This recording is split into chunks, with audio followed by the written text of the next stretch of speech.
Hello class 8th students. Today we will discuss about the table structure.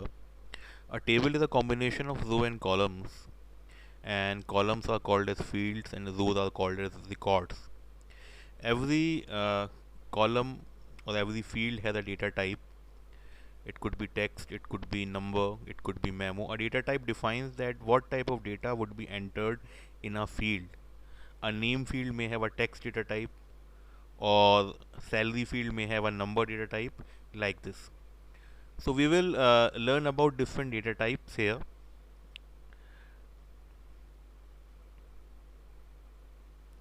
So here we have the first data type, that is the text data type. The text data type contains alphanumeric data such as names of people, names of cities, names of countries, or you can say registration number of vehicle, which is the combination of alphabets and numbers, or only numbers, the numbers that could not be used in calculation. The other data type is the number data type, which is used for storing numbers which can be used in calculations. It could be any number. The next data type is the currency data type, which is used to store the currency of any nation. For example, the currency of our country is rupee, or the country of USA is dollar, like this. So if we want to store any monetary value, so for that, for example, salary or allowances, then for that we can use currency as the data type. The other data type is date and time. As the name suggests, the date and time data type is used for storing date and time values. Then we have memo data type. The memo data type is used for storing large amount of text. It could be a sentence, it could be a paragraph, or many paragraphs.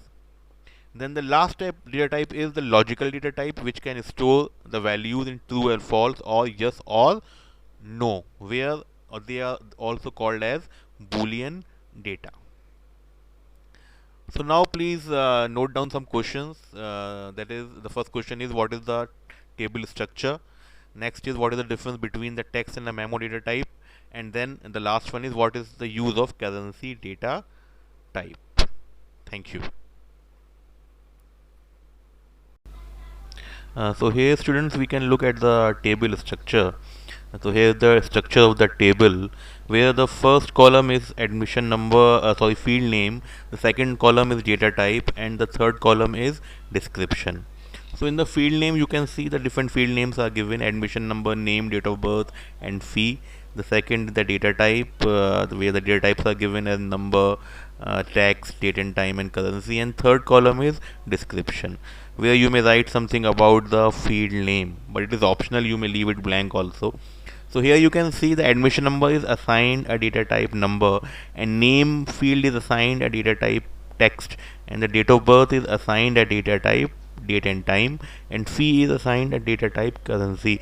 So according to the field name, we assign the data type. The data type should be relevant to the type of the field. At the bottom we can see there are different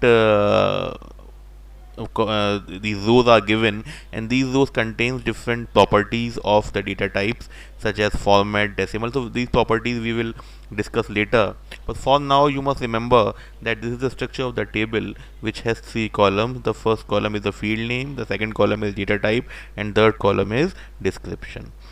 Each field is assigned a particular data type according to the type of the field.